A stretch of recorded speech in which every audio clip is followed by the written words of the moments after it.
All right, guys, we are back with our Monday edition of Seminole Sidelines. I hope everyone that is listening and watching, whether live or tape, had a great weekend. It was certainly a busy weekend for Florida State athletics, busy weekend in athletics as a whole, as we had a fun final Elite Eight to watch. But, guys, a lot happening on Florida State's athletics. We had FSU's first spring scrimmage. They hosted about 3 dozen under 2025, 2024, 2025, and 2026 prospects. We had baseball, softball. We were running around all over the place. And then, of course, we're going to talk a little bit about several things today. We're going to talk about what people were talking about on Saturday, and that's the FSU coaches. Mike Norvell, Alex Adkins, and Adam Fuller met with the media after the scrimmage on Saturday. This is one of those weird things. I will definitely take access to 13 practices over 2 scrimmages, but it is always interesting to be breaking down or trying to read the tea leaves as to what these coaches are seeing and what they saw. Now, Bob and Jerry, one of we go out every day and make our own evaluations when we're at their standard practice, their regular practices. We do not get to see the scrimmages, but some of what we've seen has been validated by what some of these coaches have said, and we'll kind of get into that. But let's get into it right away with the scrimmage. Mike Norvell obviously came out, and I'm just going to kind of go around the table here. And Bob, I'll start with you. What were your top takeaways from the things that Mike had to say? I think the big one is the obvious one. The defense is ahead of the offense, which tends to be the case when you're in the spring or in the preseason camp. The defensive line, that depth is going to be the strength up front of the defense. And with a couple of offensive linemen out, maybe some others limited, that's why we can understand the defensive line got the best of it there. I think on the offensive side, good to hear that these coaches wanted to see what Tate Rodemaker and AJ Duffy could do. They got the majority of the reps with the ones, with Jordan Travis nearby, kind of watching, observing, being a coach and a mentor for those younger guys. That's what the spring is all about, is that development for these guys like Tate and AJ. Just they need more and more time on the practice field, whereas Jordan has been that very quiet, consistent, successful guy now going into his 6th year. So good to see storylines like that. The other big one I think is Rodney Hill. Rodney Hill again, I think is solidifying his standing as somebody who's definitely in the mix. Whether he's the number 2 back, number 3 back, he's going to get carries behind Trey Benson. But they really like what Rodney Hill is bringing to the table. A guy who's done everything right. He's added weight. He's elusive. He's really shifty. Kind of has that return man kind of capabilities too. So that there's a lot of this young talent I think is really developing well for Coach Norvell and the staff. Jerry, what were your first impressions of what Mike had to say after the scrimmage, or your key takeaways from what he had to say? Well, the fact the defense is ahead is normal and good. I think there's been some springs where we didn't think that. We had some trouble on defense. But the validation that the defensive line is legit is good. I kind of wonder if Travis Jordan is in the scrimmage, is the defensive line is effective, because he brings a whole nother dimension to stopping Florida State's offense. So I think it's good that the defense gets to play without him in the game at this point in the scrimmage in the spring. But I think it's going to be important that they get Travis some reps later down the road. I like the way they did it because Tokars needs to know what he's got with the backups, Duffy, Rodemaker, and Brock. I'd rather learn early what I've got, and then I can develop it as we go. But at some point, you're going to have to get Travis back in the game, not just for his sake. You wouldn't want to go 9 months without him having bullets fired at him. But also for the defense's sake, they need to know if they're as effective on that front with him in the game. Yeah. faced quarterbacks like him. Heck, we've faced about 5 of them.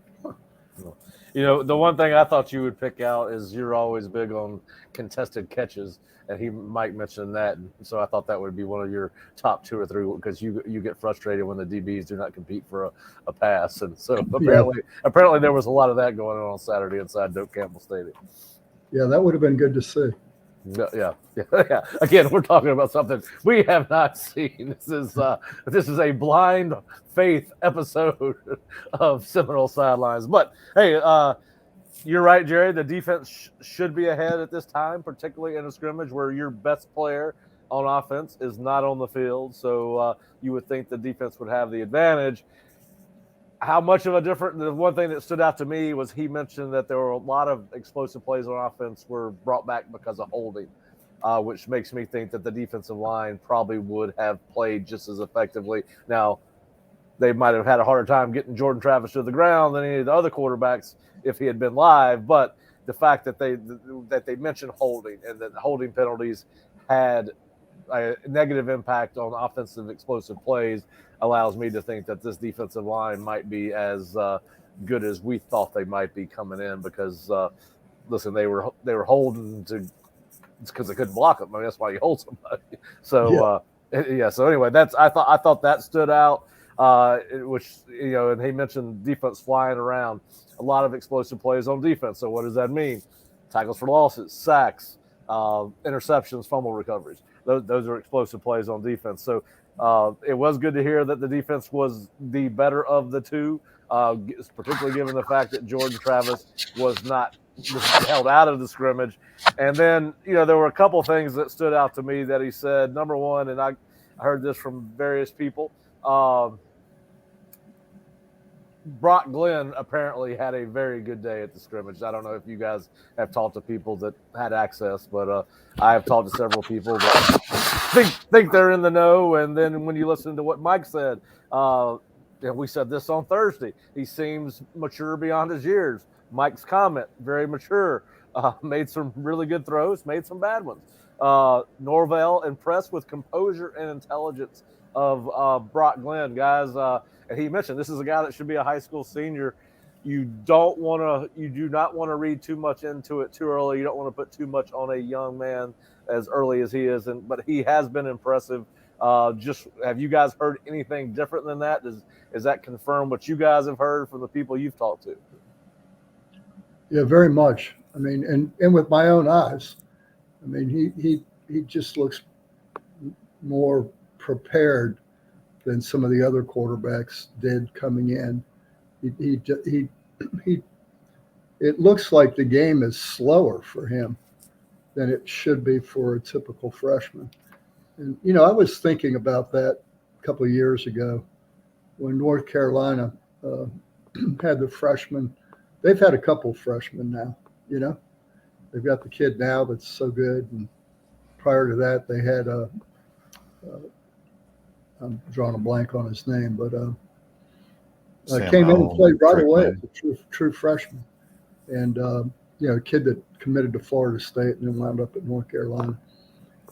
But they've had 2 freshmen back-to-back that have been pretty much ready-made when they got there. And it just hasn't seemed that way for Florida State. And Brock is about as close to that as we've had at Florida State. And gosh, I don't know when. I can't remember a freshman looking as prepared as he is. Yeah, I can't either. I mean, we played some young quarterbacks at South Florida when I was there, but none of them were ready. That's for sure. And listen, this kid's got a long way to go before he's ready, but he is, I think he's exceeded everyone's expectations for him coming in what essentially is 9 months early to college. So, listen, it was another thing that was what we had seen at practice was validated in that scrimmage based on what the coaches had seen. So we have been reporting the exact right thing when it comes to Brock Glenn. A couple other things that we listen, Jerry, you have been a big Dre Jacobs fan. We heard Mike talk about he scored a couple of touchdowns, he scored a touchdown a couple of explosive plays, and probably he is what we thought we were getting, and that was one of the best wide receivers in the nation. So, listen, again, a guy that's in school 9 months early. We're talking about two guys that should be seniors in high school that are making an impact, are making an impression on a team that's coming off a 10-3 season. So, to me, that's pretty remarkable.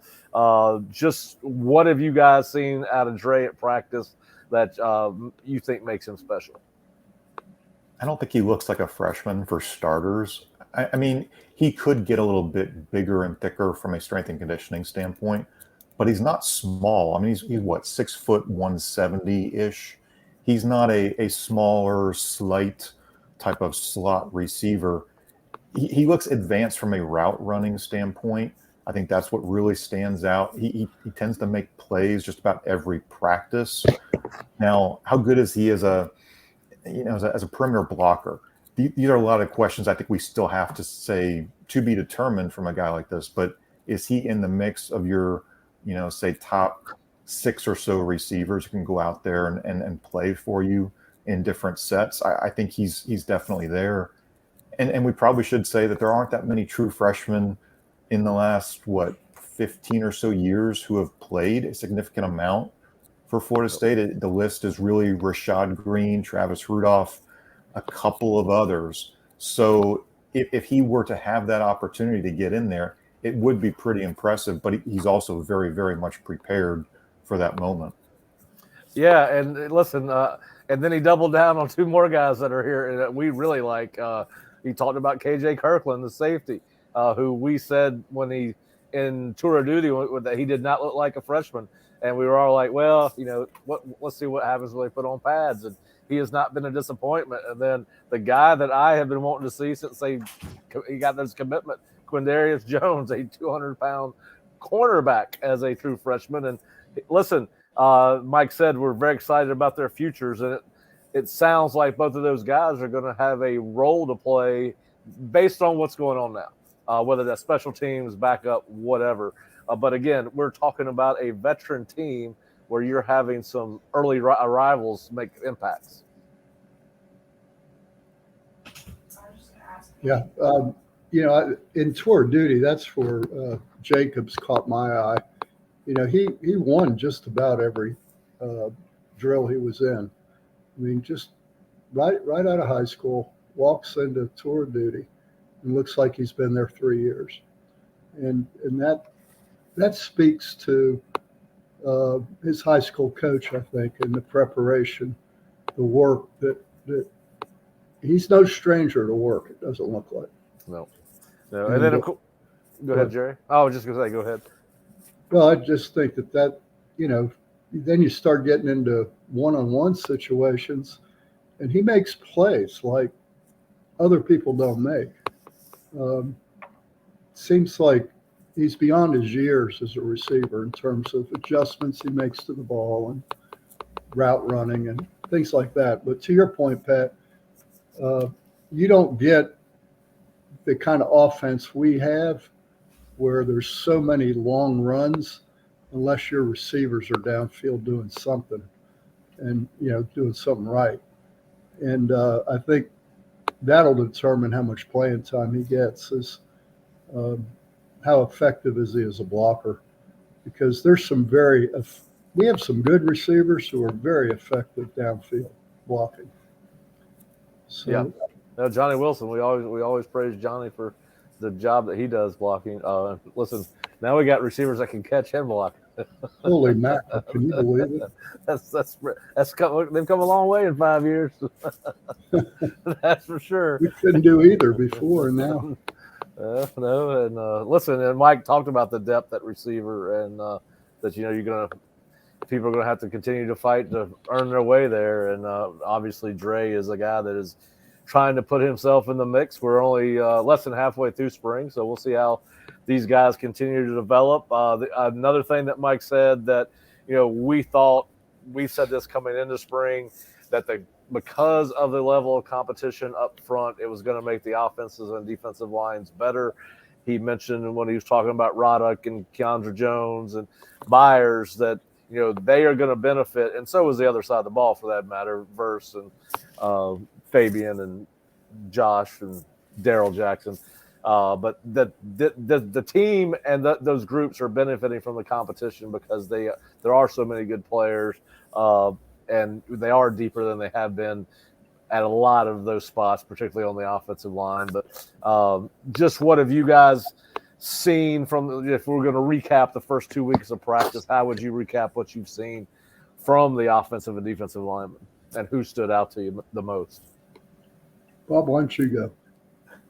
Yeah, I think the defensive line is maybe the easier one, because I think on the offensive line they are kind of shifting guys around, like a Casey Roddick is playing some center and some guard, so they're trying to just test out some versatility on the O-line, which I think is a great thing, because we know there are going to be injuries up front. We know they're going to have a plan A, a plan B, a plan C, and go all the way through the alphabet, because you see a lot of injuries there. I think Daryl Jackson has been one of the breakaway guys who immediately has stood out to not just all of us. The coaches have pointed out just how good he looks. I think the word polished was used by Adam Fuller, just that you see what they saw on film between Maryland and Miami is starting to show up, what he's doing in practices. Josh Farmer, Patrick Payton being the breakaway, spring practice most improved guy. I think that they both used the most improved award for Patrick Payton, which is great to see a young guy who they brought in as a high school signee has developed through a strength and conditioning standpoint, and then they're seeing that incremental growth. We've seen a lot of growth from these portal guys on both lines, but now how many guys beyond a Patrick Payton, a Josh Farmer, are we seeing start to emerge? I think they're both now in year 3. That's kind of the time where you expect these kind of guys to really feel very, very comfortable and confident about what they can do on the field. Yeah, and I thought Adam's comment about Patrick, listen, he's the ACC Defensive Rookie of the Year. Sometimes those most improved things are kind of like a backhanded compliment when you've done what this kid's done the first couple of years he's been on campus. But I think what he said was, if you're a defensive lineman, whether you're a defensive tackle or defensive end, you cannot be a finesse player up front. And he talked about the fact that Patrick Payton has gotten more physical. So the way I'm looking at it is he's always been a good pass rusher. We've seen his ability to get to the passer. You always worried about how he hold up in a run against the run, right? Down in and down out because of his size. And so it is good to hear Adam talk about the fact that Patrick has gotten more physical at the point of attack when it comes to the run, because that's where his improvement needed to come from. So, I thought that was very telling, and of course, you're glad to hear that. And of course, now both Mike and Adam both talked about Greedy Vance a little bit. So obviously, he's made an impression on those guys in the spring. They're playing him at nickel and corner. He said they're playing a lot of the corners at both spots, both the nickel corner spot and either field or boundary corner. So, we're seeing a lot of intermingling, changing of parts, all that kind of stuff. So, just talk a little bit about what you guys have seen from Greedy so far this spring. Yeah, I wasn't sure, honestly, with Greedy how much of an upgrade he was going to be when they got him from Louisville. But he seems, with Kevin Knowles being out for the spring, that Greedy's kind of accepted this opportunity to jump in and play some corner, play some nickel. Greedy's, I think, a little bit of a smaller guy, but fights really hard and has played quite well. I think the overall theme of the DB room is maybe a similar one, just that you see a lot of good competition there. I think with the DBs, we've sort of fallen in love with them these last few off seasons, and really how they've performed on the field in the fall has been a little bit hit and miss, even with the past defensive stats that Florida State's had as a team. We have seen some shortcomings out of that group, but I think we're starting to see guys, really emerge through that competition, and Greedy's been a really good one. Fentrell Cypress has been a guy that's been praised consistently too by the coaches as somebody who, they thought was going to be a great fit. They thought he was going to work hard and blend in. So yeah, there's a lot of good competition there. Yeah, and Adam's comment was we knew that Pentrell was a proven player. He's made played a lot of ACC football, a lot of major college football. But he said even more importantly is we knew it was basically what he was saying. He's a fit on the field, but we had to find out when he got here, was he a fit in the locker room and in the building? And of course, as a veteran guy, you would assume that he would be. And they are seeing that he's a fit both on and off the field. And that's what, so I think he's going to be one of their better corners. I think everybody here is expecting him to start. Before we leave, and we'll probably bounce back between all these coaches, but before we leave, Mike, everybody was, all of us were very excited about what they've done at the tight end position through the portal with Kyle Morlock and Jaheim Bell. And we said on our Wednesday show, I think we did a Wednesday show, I can't remember. Or if I was on the Wednesday show, I can't remember if I was on the Wednesday show. But long story short, we had said somewhere after the Tuesday practice that Jaheim Bell had his best practice of camp, and Mike said that practice 5 and 6 were his best practices, and he mentioned that Jaheim Bell has gotten more physical, and that was one of the things that we had noticed, that maybe some of the inline blocking was going to take some time to get used to, but he mentioned that Bell has gotten more physical. He mentioned that Kyle Morlock, who we think is built like a tight end and runs like a receiver, he said he had a couple of nice catches. So those guys seem to be transitioning and into how Mike and the staff run practices and run the program on the field, particularly he has mentioned that both of those kids have made strides since they got here. And then, of course, what we talked about before the season started, or before spring started, you had Alex come back on the back end of the interviews on Saturday afternoon and talk about how deep and how versatile this tight end group is. And, you can line most of these guys up as an attached tight end, an H-back, running back, slot, wide outside receiver. But he also talked about how this group, and this is what we talked about and what we were excited about coming into the spring, how this group can manipulate personnel groupings, right? So we already know that they are doing things against the FSU defense. For example, you could put Jaheim Bell and Kyle Morlock in the game at the same time, and that's really 11 personnel, but you could line up, well, you would think it's 2 tight ends, right? But you can line up Jaheim as a running back and be in 11 personnel, or you can line both of them up at tight end and have Ja'Kai Douglas in the game as what is usually a slot, and line him up in the backfield. But anyway, so we're hearing the coaches starting to talk about the fact of how this group, in particularly Morlock, Bell, Marquiston, even he mentioned Brian Courtney, how these guys are going to help improve FSU's offense because of what they're going to allow them to do from a personnel grouping standpoint. But just what are y'all? I mean, obviously we didn't see him in the scrimmage, but just your early thoughts on the tight end group as a whole, Bob. I think could this be the spring that is similar to the spring of 22 for the receivers? Is this the spring where we see that big jump out of the tight end group as a whole? I think it really could be just the elevated competition. It brings out the best in a Marquiston Douglas, in a Brian Courtney, and a Jarrell Powers. They just see this is a standard that I need to rise to. Some of these veterans. I think we've talked about the multiple personnel groupings, what you can do, 3rd and short, 4th and short. Red zone was not pretty for Florida State last year. You saw they had to maybe pass more than they felt like they couldn't run as effectively close to the goal line too, for example. So having more red zone threats, a Kyle Morlock, a Jaheim Bell, throwing those guys into an already pretty impressive mix, with a Johnny Wilson, a Kentron, and whatever Jordan Travis can do throwing or running, you're just adding kind of layers, I think, to the flexibility, to the play calling that Mike Norvell and Alex Atkins can throw out there. Yeah. Jerry, you have any thoughts you want to share on the tight end group after hearing what Alex had to say? What I like that Alex does with that tight end group. We talk about, inline blocking and how they use the tight ends in their running game. And I find it interesting how they'll like trap with them.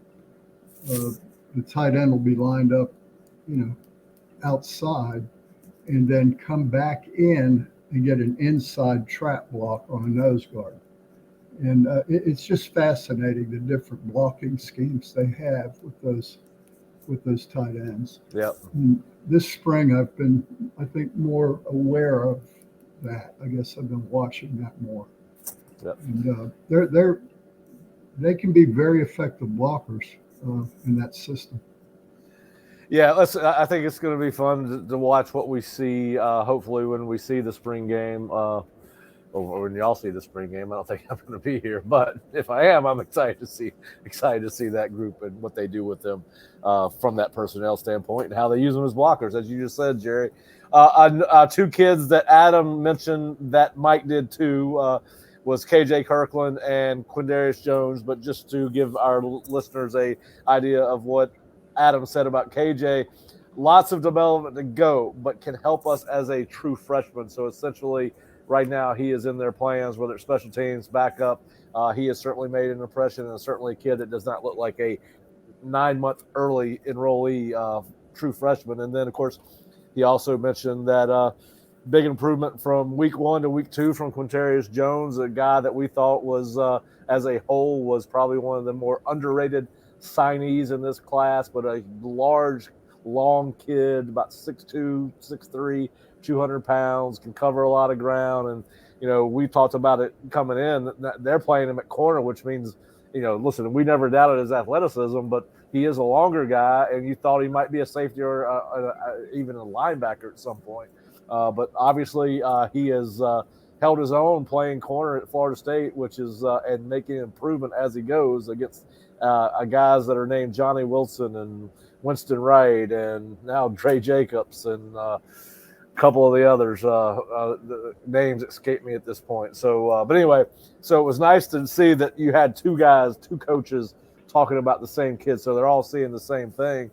And then a couple other kids that they talked about. This shall be the Daniel. What's Daniel's last name? Mitchell. Daniel Mitchell segment of the program. Adam talked about Omar Graham and talked about how they need him to be a good player this year. They has a chance to crack the rotation, but listen, everybody as a linebacker has a chance to crack the rotation because there's not that many of them. But they have seen something in this kid they like. Jerry, you're our resident linebacker guru, and I know Bob saw him last Thursday. He made a couple nice plays, particularly in scale. But just y'all's thoughts on where we are on Omar Graham, and can we get Daniel on the call real quick? Yeah, let's do it. So Daniel, for those who don't know, Daniel Mitchell was a former Osceola editor back in the 90s, and he saw some good linebackers. And he caught on to Omar when he was in high school. He really liked him because in high school, Omar had a nose for the ball. You found the ball, you're going to find Omar close by.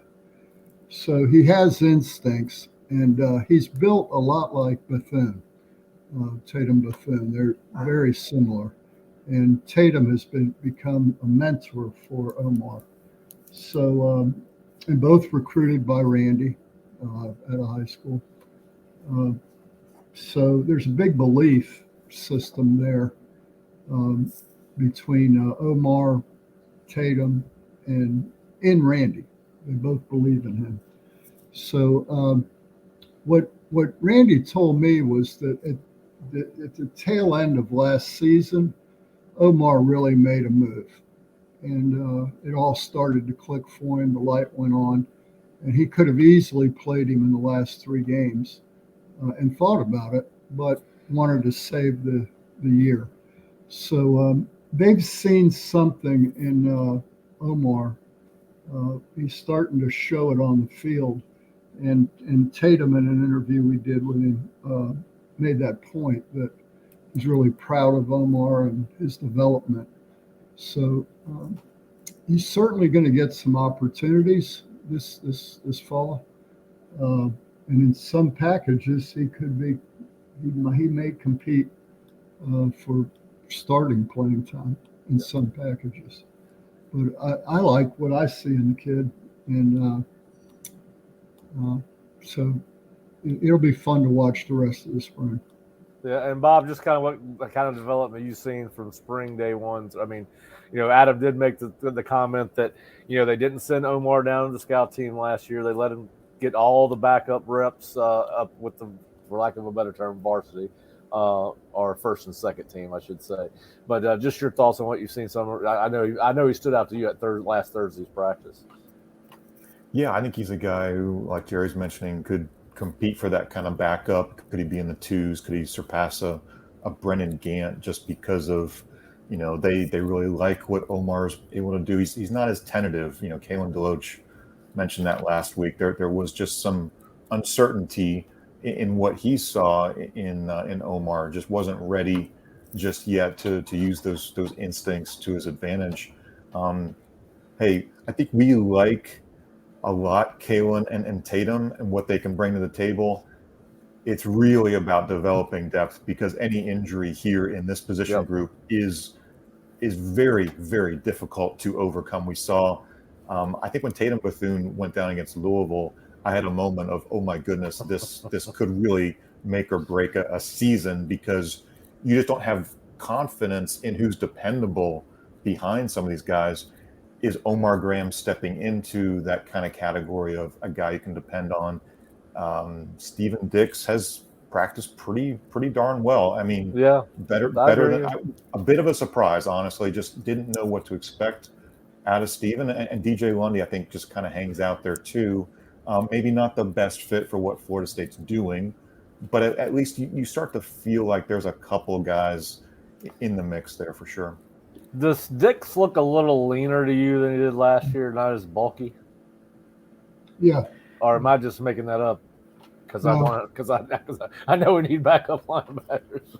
The thing that again, Randy said about Dix is that he did want him to lose some of his bulk, just like he did with Lundy. So he has leaned him out a little bit, but he said the thing about Dix is when you're dealing with him, you're dealing with a kid who tends to be a perfectionist. And that the problem with that is, paralysis by analysis. So what he's done, what Randy said he's done, is he's simplified the reads from, the previous coach. And so it's easier to do it right. And Dix is particularly concerned about trying to do it right. And that's slowed him down. Pat, you've heard the expression, if you're going to do it wrong, that's exactly what I was just here thinking. Do it at full speed. If you're going to do it wrong, do it at full speed. And if you're going to do it wrong, you better make a play. Yeah. If you're going to be out of place, you better fall back into, figure out that you're in the right place, that's going the wrong way kind of thing. Yeah, so I think that's, for him, that's been a problem. Very slow on reads and, catching the blockers instead of attacking gaps. But, if what Randy says is true, we should see some improvement from Dix this spring. Then a couple more guys that Adam mentioned, Daryl Jackson and Gilbert Edmond, two more transfer portal guys, and Dennis Briggs.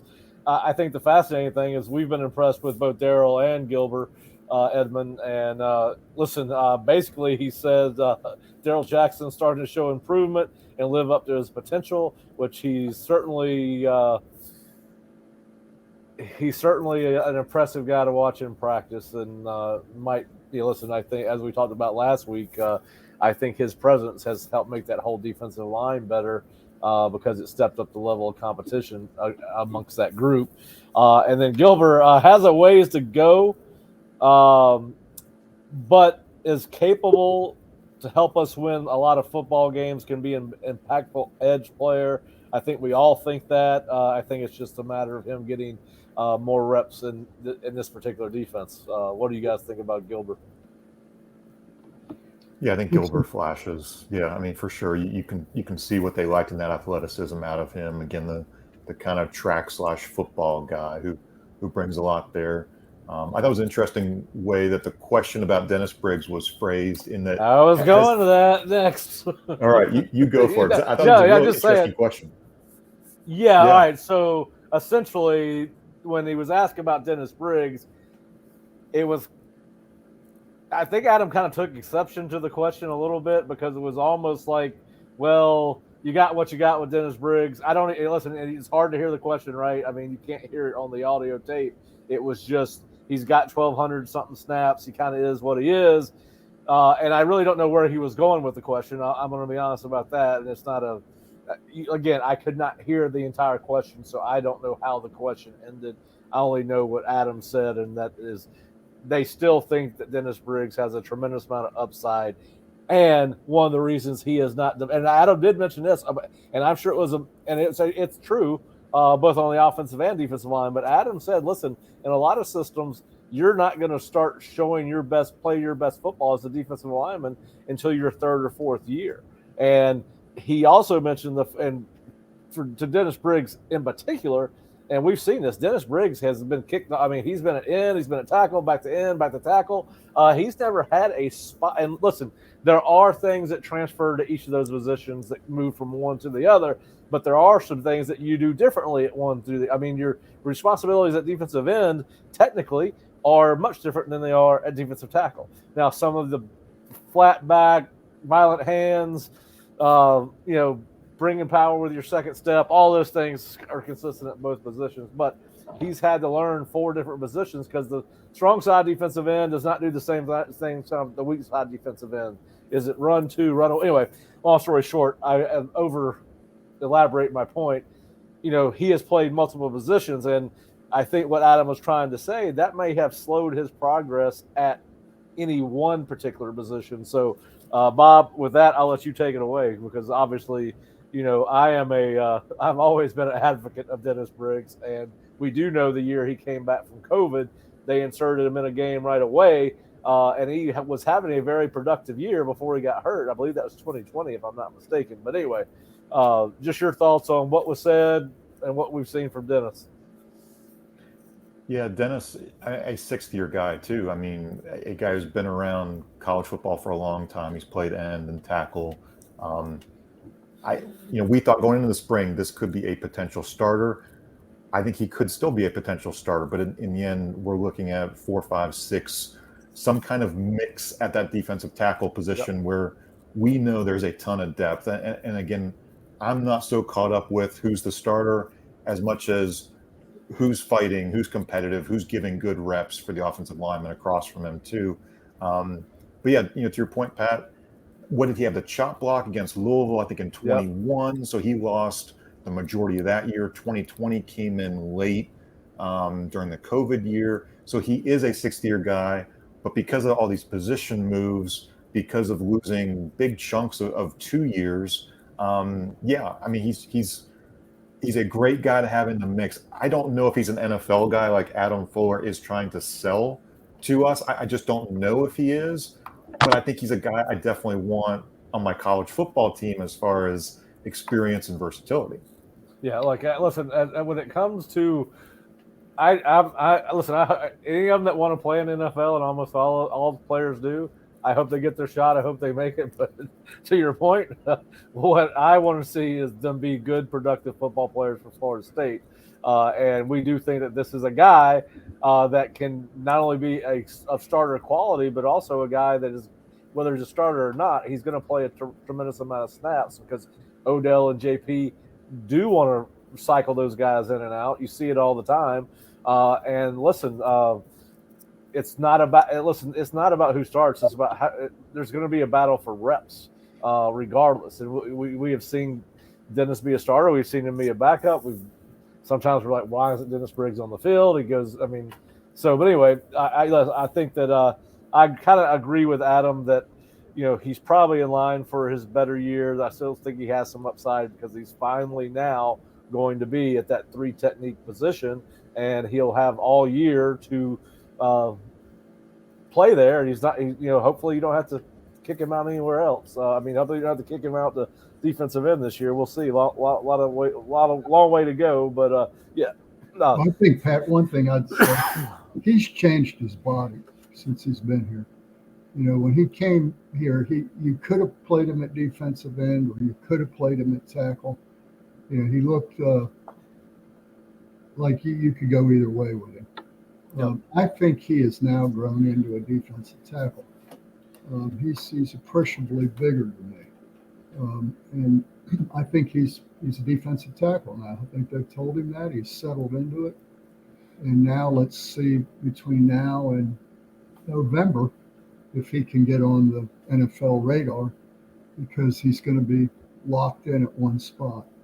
But what I like about the kid is, you know, you need pass rushers.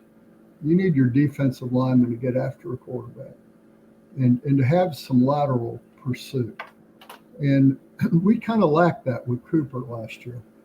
And even with Fabian Lovett wasn't the most dynamic of pass rushers.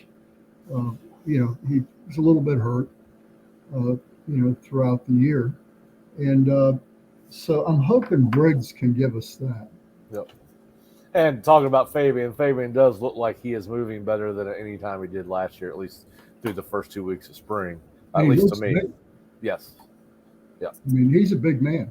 Yes, he is. He's a big dude. There's no doubt about that. And listen, Dennis Briggs, I don't think people really understand when you're not a surefire NFL guy, to come back for your 6 years, a major decision. I mean, and there are a lot of things that aren't as tough about college football as they were 20 years ago. There's probably some things that are tougher.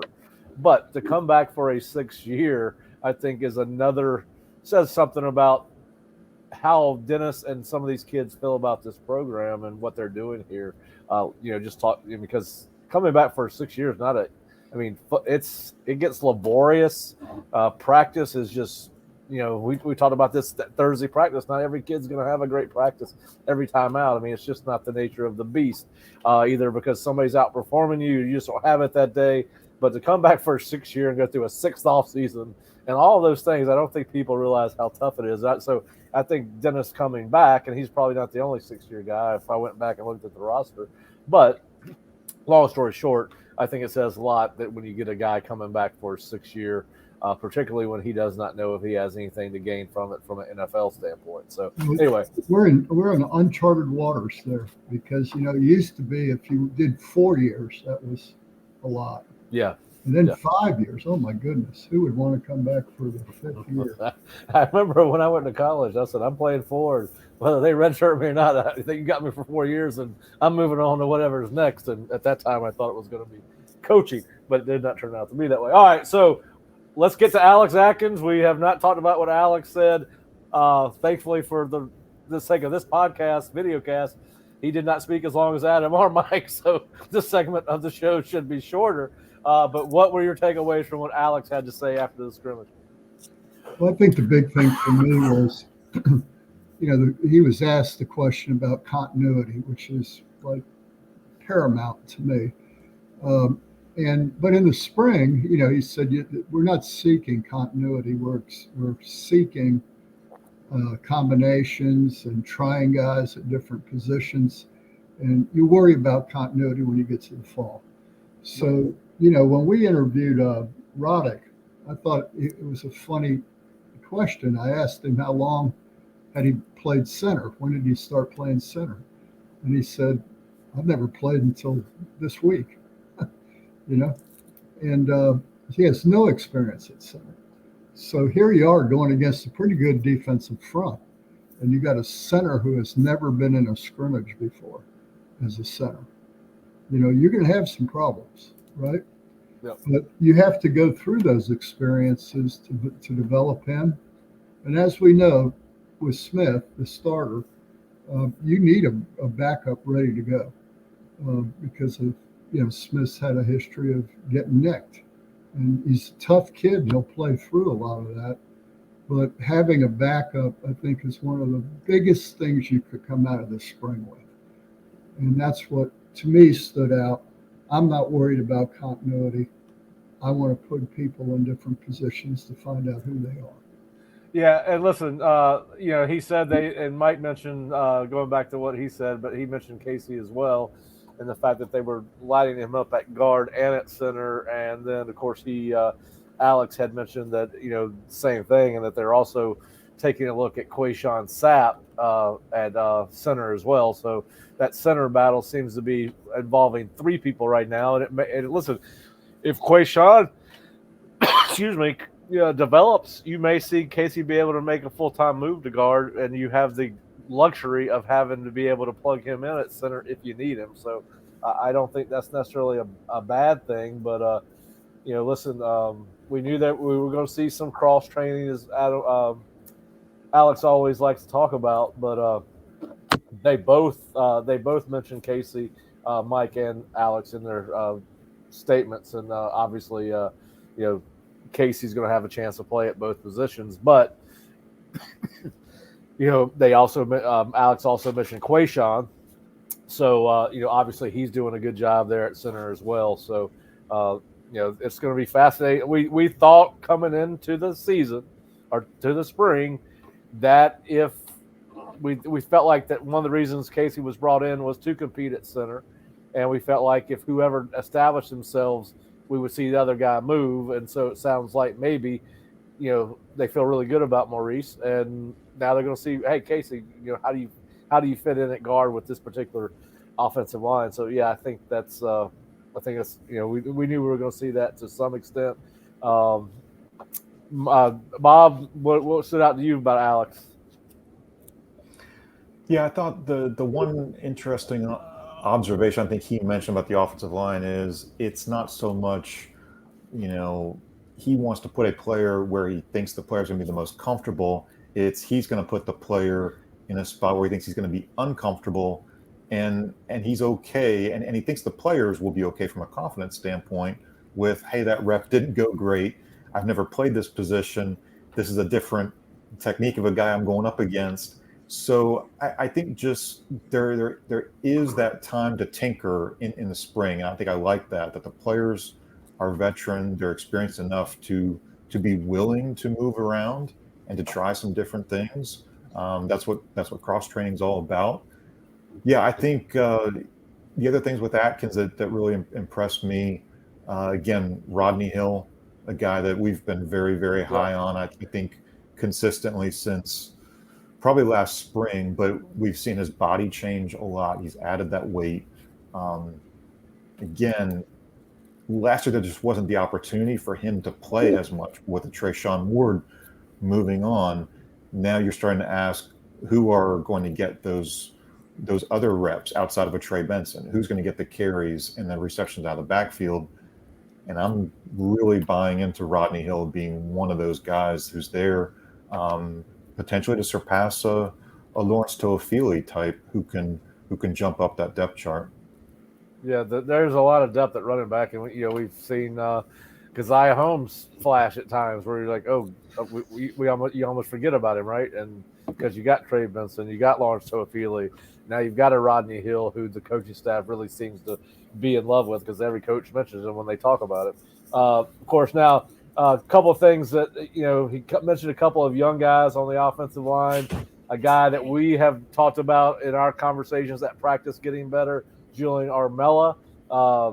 Basically that he likes the work ethic that Julian brings. He's got the bigger concepts, the bigger techniques down, but it's kind of more the learning the nuances of the position that he's got to get better at. We've seen him not overextend so much, so obviously – it's one of those things where every rep he gets, he's getting a little bit better. He, again, mentioned Quayshawn Sapp and then talked about Bryson Estes, who mentioned getting a ton of reps because he's running with 2s and 3s. We think that's a guy that as this spring goes along may interject himself more into the first-team battle and get some reps with the first team, however they're doing that. But just your thoughts on those three guys. I've been seeing Bryson Estes become solid. I think he's a legitimate prospect to start, but certainly gives you a guy I could depend on as a backup. I think he's earned that already.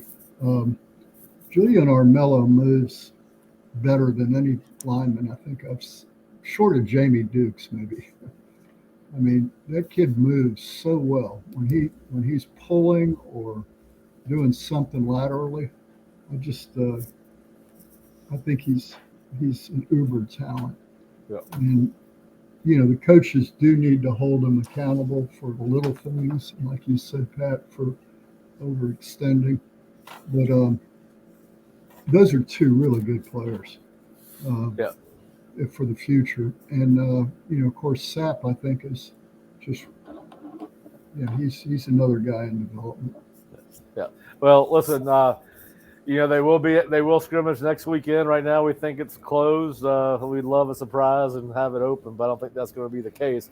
And if you're a listener or a viewer, you might be glad of that, because we just did 50 minutes of things that we did not talk about, that we did not see. We broke reading the tea leaves through other people's eyes. But listen, as I said, some of the neat things about this is when you hear these coaches speak, it validated some of the things that we thought we were seeing at practice. So another reason to subscribe to the Osceola or FloridaState.rivals.com.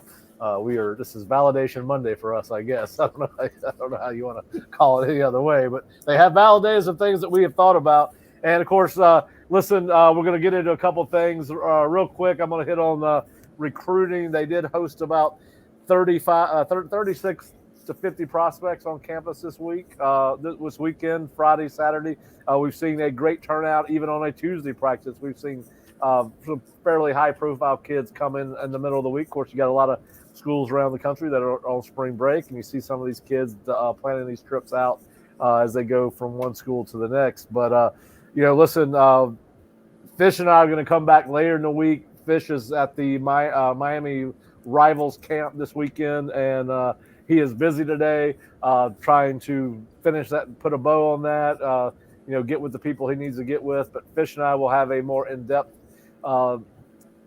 podcast, video cast about not only Florida State's recruiting weekend, but the kids he saw at the Miami Rivals camp. But we saw a number of high-profile kids on FSU's campus. Bob and Jerry, you were both down there with me at times, but we saw four-star defensive end Elias Rudolph, 6'4", 220 pounds, from Deerfield Beach. It was his first visit to campus. He is a Florida transplant. He has just moved to Florida recently from Ohio. He said he's down to 9 schools, but this was his first visit in Tallahassee, and said it was not going to be his last. So you have to feel like Florida State is in that top 9. I don't think that we're old school. Like, I don't really start paying attention until a guy says I got top 5 or 6, because 99% of the time they're not going to go to somewhere they don't go on an official visit. They only get 5 of those. So once they start talking top 5, top 7, I kind of tune in a little bit more. But listen, he likes what he saw from the defensive ends, thought they showcased themselves well in the scrimmage, talked about the upfront nature that Mike spoke to him with, and they had a lot of respect for how Mike handled their meeting. But certainly sounds like Florida State has put themselves in a good position with Elias Rudolph, again, a 4-star defensive end from Deerfield Beach. He's a Rivals top 250 prospect, and he's the 16th ranked weak side defensive end in the country, and a guy that they've really kind of are just starting to build that relationship with. Again, a guy that has not been in Florida very long, but certainly, as he said, since they found out about me, they have constantly been on my heels. So just let you know that Florida State's got a more than passing interest in Elias Rudolph, and apparently that was reciprocated by the end of his visit there. The other big name in town was 4-star offensive tackle Marquise Easley, 6'7", 315, and I'm going to screw this name up. Kankakee, Illinois. I guarantee you that's not how you pronounce it, but that's where he's from. We're just going to assume that it's somewhere near Chicago because it's in Illinois, and anywhere in Illinois is somewhere near Chicago. But anyway, listen, he's another guy that was Bob, you and I talked about it. He mentioned that he had a top 10, and he didn't elaborate on who that top 10 was. Said Florida State has been in that top 10. he seems like a very bright kid that might be being coy on purpose to some extent, because he really did seem like a highly. I don't think he was doing it to, I think he's, it's some kids are more private about their recruiting process than others, and some guys don't like to give it away, and maybe in the era NIL, that might be the way to go. To be quite honest with you, keep everybody guessing, including the schools that are recruiting you. But listen, a couple of things that he said. Again, we hear this all the time. He liked both Alex Atkins and Norvell's candid approach to how they spoke to him. He started off what did he talk with about Alex, the truth. What did he talk about with Mike, the truth. So whatever they're telling him, he is certainly believing. And we did ask him, where does FSU stack up? He did not divulge the top 10 or where anybody in that top 10 was. Now, listen, probably the one thing that he did said that kind of made my ears perk up, he was a fan of FSU run game. They ran the counter, the GT counter, guard tackle counter. He counted it 12 times, so he's paying attention. He says it's his favorite play to run in high school. And it's always fun when you find an offensive lineman, particularly in today's pass-happy offenses, that wants to be a mauler. But anyway, a really good-looking kid, a huge kid, 6'7", 315. You name it, he's pretty much got an offer from him. But he is another kid that looks like he will be back on campus at some other time. And then, of course, you had Monte Whedon, a linebacker from Washington, D.C., who he's a physical downhill guy, really was impressed with his tape. He said that he will likely be back. Obviously, he's a guy that said Florida State is number one on his board. But we also saw offensive lineman Robert Bourdon and John Wayne Oliver in town. We have interviews with Robert on the site right now. John Wayne Oliver left a little bit early. We were not able to catch him, but we did talk to Terrence Marshall and Ryan Mack, along with Marcus Easley.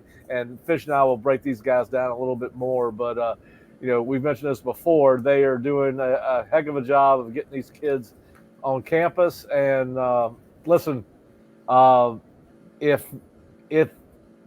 recruiting is a byproduct of work, Florida State's going to be very successful because they are working very hard at recruiting. They put off grading. Well, I assume they had to put off grading the tape until later in the afternoon on Saturday because they had so many kids on campus. But they are working at it each and every weekend. And, listen, we'll be back at it practice on Tuesday. And I'm sure we're going to see some good-looking prospects on campus tomorrow. And so we'll have that for you. Like I said, Fish and I will be back with the Miami Rivals camp results. He published his thoughts on our recruiting board. So if you want to go check out our theosceola.com premium recruiting board or FloridaState.rivals.com recruiting board, I think it's the same place, but Fish has updated his notes. And excuse me, he'll have more on that later in the week when he and I get together. So that's gonna be it for football on the field. Jerry, and Bob, for that matter, you guys are both more knowledgeable about this than I am. But I don't think I've ever bought a ticket in my life to go anywhere. So anyway, not to a game, not just sporting event anyway. But long story short, the ticket policy at Florida State has changed. Jerry, kind of what led to this? What do our listeners, viewers, subscribers need to know? Well, Florida State has a ticket priority policy that went into effect in 1977. I'm sure most of our listeners are aware. Every school has one. And it's basically tied to your booster contribution. And that contribution, booster contributions at every school, accounts for a very significant portion of the revenue in the athletic budget. At Florida State, it's somewhere around boosters support is about 35 to 40% of the total athletic budget. So what happens is every few years you have to take a look at your ticket priority policy and adjust it to suit your athletic budget needs. And I was in charge of that for 19 years. And I think the last ticket priority policy change we made, Ben Zierden and I were in charge of it in 2018, might have been 2019. So it's been a minute since Florida State has adjusted it. Most schools adjust their policy about every 3 years. So they're a little bit off on this one, but I'm sure COVID had an effect on that. So the way they're going to do it, they're going to make some changes that are different from our history. They're going to a model now that other schools have been going to in recent years, and therefore they call it modernizing our ticket priority policy. It used to be that if you gave, say, $1,300 for your seats in Doak, that same $1,300 might cover your seats in basketball. And what they're doing now is a per seat requirement in football and a per seat in basketball. Now they've had the per seat in basketball for a while, but now it'll count. If the per seat in basketball is $250 and you have 2 seats, that's $500. And if your per seat in football is $250 and you have 2 seats, that's another $500. So you would be required to give $1,000 or more in order to keep those 2 seats in both sports.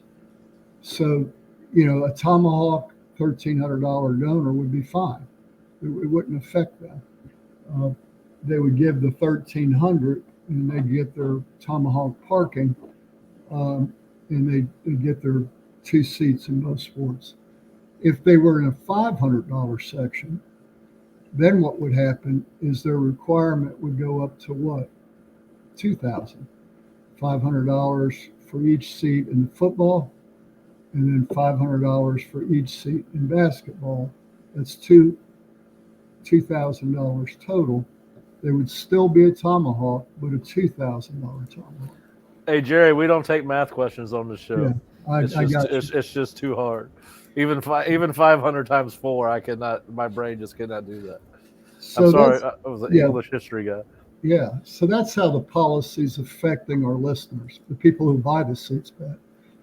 So now they've also added to the policy, and it was something I tried to do for 15 years and never could get it accomplished because in baseball we've never had a policy.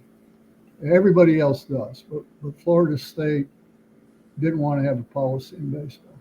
So they've implemented a policy in baseball now, as well as soccer and women's softball. So you now have 5 sports, women's basketball too, I guess. So there's 5, I guess. Is that right? Does that add up? Can you do arithmetic, Pat? Well, yeah, I can do. I can't spell it, but I can. Basic addition, I can do. Yes. So they've expanded the number of sports. 5. Yeah, 5. Yeah, and I'm glad that for Title IX and gender equity, we should be asking for contributions in women's sports as well as men's sports. So those are things I think that. Now let me just say this, and even at this, they surveyed for 2 years the other schools around the Southeast, both ACC and SEC. And it was something that I did every time we did a ticket priority policy change. I surveyed all the schools. And Florida State was asking less than half of what any of the other schools were asking. And I'm talking about ACC schools too. And it's a tougher market here in Tallahassee because of the drive time. Our fans live so far away, and they're asked to, if they're going to come to a home game, they're going to be, they're either going to stay on my couch or they're going to pay a 2-night minimum, at a hotel. And, it gets to be $1,000 a week. Real quick. And you got 7 games. So our fans, before they give Florida State a nickel, are spending $7,000 with other people.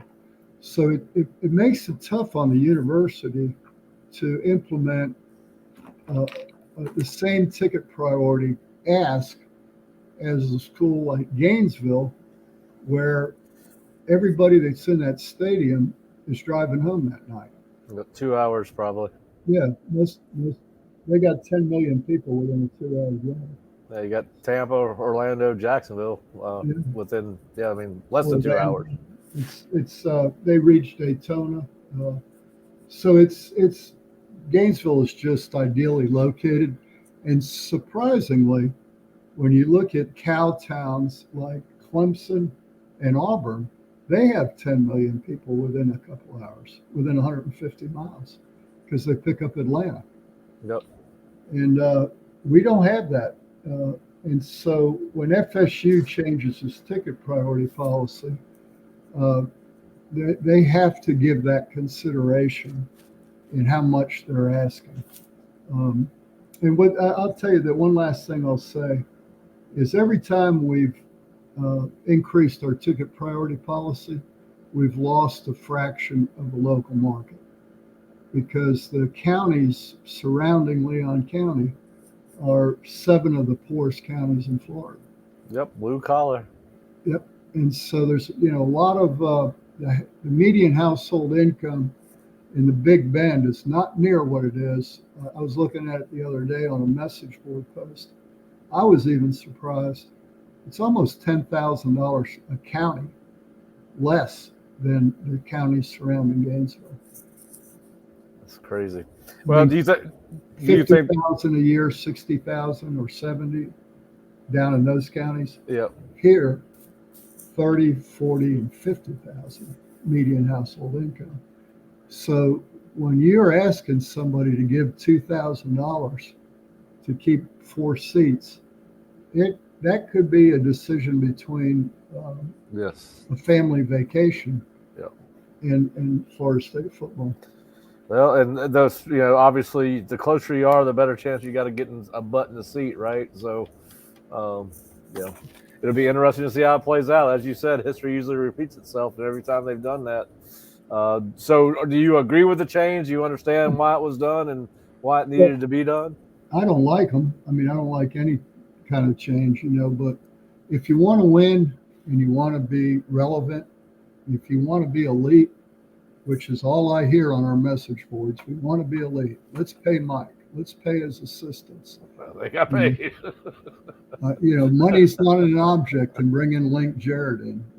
That's the fan. And I posted on the message boards when this was going down. I said, be prepared. There's a ticket priority change following. Hey, I looked outside my window about 3 weeks ago, and it was just raining green stuff. I don't know what I'm assuming it was money, but it was. I've never seen a sky that green before in That's Tallahassee. called pollen, Pat. This is Tallahassee. Oh, okay, all right. I'm confused. I thought it was Mike and the rest of the staff's phrases being delivered by Mother Nature. All right. So anything else on ticket policy, guys? No, that's it. All right. It'll be tough on some of the fans as they figure out what the impact will be. The thing is, and it's easy to say, it's very difficult to do. I had thousands of those phone conversations, maybe 10,000 of those phone conversations over 19 years. And sometimes it seems as simple as, well, if you'll just move your seats one section over, you won't be affected by the policy. But man, these people have been sitting in those seats with their daddy, with their granddad. They feel like a certain ownership to the seats. And, that kind of loyalty is a wonderful thing to build. But when now you come back to those people who have been loyal to you for all these years and say, you're going to have to double your contribution or increase it by 25%. I mean, if they've got the money, it's one thing. But when they're having to make decisions about their kids' college education or their 401k or a family vacation, man, it gets real personal. I had my life threatened several times during those 19 years by people, and they get emotional, and I understand it, and that's what FSU is going to do is they're going to call each one of those people individually, and I'm sure a lot of them have already called the booster office to voice their opinion about the policy, but it's you must do it. There is no option. Well, they're not turning back, right? I mean, so just lodge your complaint and move on. Well, this is going on at Florida, Alabama, Auburn. Everybody's got a ticket priority policy. Everybody is dependent on individuals sharing their hard-earned money, or this doesn't work. Yeah. And it also doesn't work if you don't put a winner on the field. There's more pressure to win now in all sports because people are investing more money into it. Exactly. And our fans are the first to step up and say, hey, let's give Mike whatever we got to give him. Let's go get Link no matter what it costs. If our softball coach is getting offered by Auburn, our fans don't want Auburn to get her. They want the AD to spend whatever it takes to keep Lonnie Alameda here. And, at some point, you've got to go to those very fans and say, we did it. Now I need you to help us fund it. Yep. And it's going on every college campus in the country. Florida State is not unique. Well, right now you're in a good spot with football because they high expectations and people love to watch a winner. So it was a good time to implement the policy coming off a 10-3 season. I'll give Mike credit for that. Perfect. If you're going to do something, you need to have great timing. And when you're coming off a very successful football season, when that's your main revenue generator, it's a good time to do it. So, well, it'll be interesting to see. I know you're probably glad you're not working at the booster office today. So that's good. All right. Speaking of Link Jarrett. All right. So Bob and I don't know if I know we've talked about this on the record. I don't know if we talked about it. I mean, I know we talked about it off the record. I don't know about on the record. So it was just 30 short days ago we were talking, and there were some people that cover their sport and fans in general that got a huge boost of adrenaline after taking 2 or 3 from TCU. And we've had people making reservations for Omaha and all kinds of things. Well, they go to Virginia this weekend, lose all 3 games, and have Florida, number 3 Florida, coming up tomorrow night, and then go down to Miami for a 3-game series in Coral Gables against the now number 17 ranked Miami Hurricanes. Bob, listen, we don't want to belabor the point. It's a bad weekend. 2 really I don't know if I want to say non-competitive. I didn't see the damn games. I just saw the score. And from a byline stand or a box score standpoint, certainly not. I mean, I did listen to Lulu, and every time it sounds like he spoke, he said another ball's leaving the yard. And then I finally I think I told you I turned it off. I was tired of hearing that. But anyway, just talk a little bit about the baseball team. I know Kurt Weiler wrote an article that's a commentary, editorial, whatever you want to call it, about kind of how his impressions of the baseball team have changed since 30 days ago. Because we all had a different feeling about the baseball team coming out of TCU, and Jerry and I sat right here in a staff meeting and warned everybody it was fired up. Whoa, slow it down a little bit. Not that I'm glad that we're right about this, because I'm not, but just talk a little bit about baseball. Right. Kurt's got a good column just basically saying this is more of a fixer-upper than I think a lot of us had imagined. Link Jarrett is a very good coach, and I think you have to give him a lot of time when it comes to talent and player development. How much does he dip into the portal? How well does he recruit the state? We think he's going to do all those very well. It's just how much patience do you have? How much patience are you willing to provide? I think a couple of the toughest things, obviously, 32 errors through 24 games is tough to stomach. And there could have been a few more that could have been called errors that are called hits. That's just the nature of official scoring. So you have a couple of plays that have just not gone Florida State's way in some of these close games. There have been some very close ones. The Friday game I thought was managed and played about as well of a college baseball game as you can have. And you are one strike shy before a wild pitch then brings in a tying run in the ninth inning up at Virginia. So I think you have defensive issues that compound the pitching staff's lack of depth, lack of quality depth. Pitching and defense go together this year, not so much. These are truly the growing pains that Florida State's going through, and unfortunately, with Wyatt Crowell, your top pitcher, not being available the last 2 weekends. So, what is Wyatt's status moving forward is a huge storyline. How healthy does this team stay as they try to fight and regroup? Big questions. And of course, Florida State's got a long-standing streak of going to the NCAA tournament. I believe it's every year since 1980, Mike Martin Sr.'s first year. So it is a long streak. It is truly in jeopardy with 30 or so games to go. But there's a lot of baseball left to be played too. Yeah, and strange things happen in baseball. Florida State has another streak, and that's never have had a losing season. And that is on the line right now. Well, I'd rather that one be protected than the NCAA tournament. I mean, they would have to be, right. I mean, you have to win more than you lose to go to the tournament. But my point is, I'd rather see them have a winning record more so than go to the NCAA tournament. I'd rather see that record extended. But yeah, so listen, there's a reason you have a new coach in town, and that's because things weren't always great on the old watch. It takes time, and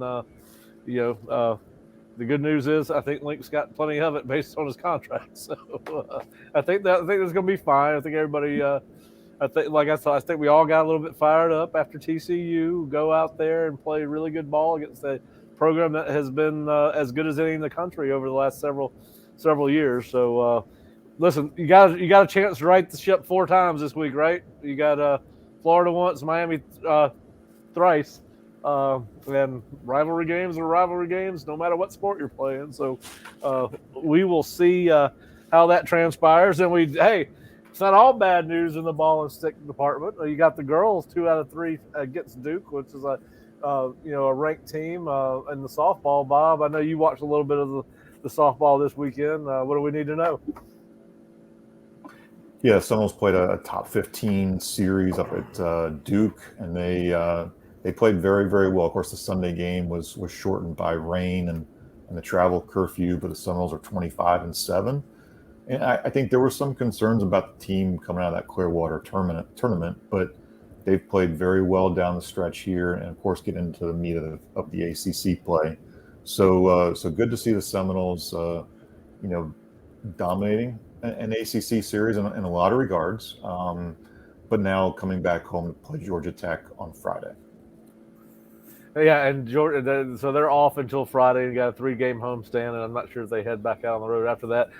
Some other things that are going on around campus on Friday, Florida State will have its pro day for its NFL prospects. Obviously, the big name that we'll be watching on Friday will be Jamie Robinson, probably of the guys that will be participating, probably the most highly valued prospect that Florida State has going into the NFL. And we talked to a NFC scout in December. He had Jamie as probably a 3rd-round guy. It was his draft grade on 3rd to 4th round. So it'd be fun to watch Jamie on Friday. All kinds of things going on. Again, we'll be here every day. We're going to be back out at practice on Tuesday. I don't know, Bob, did you decide to go to baseball tomorrow? Are you driving over to Jack's, or you decide against that? You decide the Sunshine Network would be okay. If there is no rain and they decide to let us in the ballpark, we will try it yet again. All right. Well, listen, it's going to be a fun week. We'll be back on Wednesday. It'll be a combination of me, Bob, Jerry, Kurt, combination of the guys that are at practice tomorrow. We'll have updates on any high-profile recruits that may be on campus for practice tomorrow. Obviously, get Kurt, Bob, and Jerry and my thoughts on what we saw on Tuesday on the practice field. And as always, want to thank our listeners and viewers for joining us. If you are not a subscriber, please go to theosceola.com or floridastate.rivals.com. We've got some free content, recruiting, baseball, basketball. We got a little bit of free content on football, but certainly if you enjoy the podcast, video cast, and what you read, we'd ask that you go to theosceola.com or floridastate.rivals.com and subscribe to us. We can also catch us on our Osceola YouTube channel, Osceola Twitter, and Osceola Facebook. And I want to thank Jerry and Bob for joining us. And we know we probably went a little bit longer than we normally do. Usually we shoot for an hour, but you've got, two of the three of us like to talk a lot. So I apologize about that. We'll try not to combo me and Jerry on the same show anymore. But we gotta get going. But anyway, listen, it's a fun show, guys. Thanks for joining us. And we will be back Wednesday with another edition of Seminole Sidelines. All right.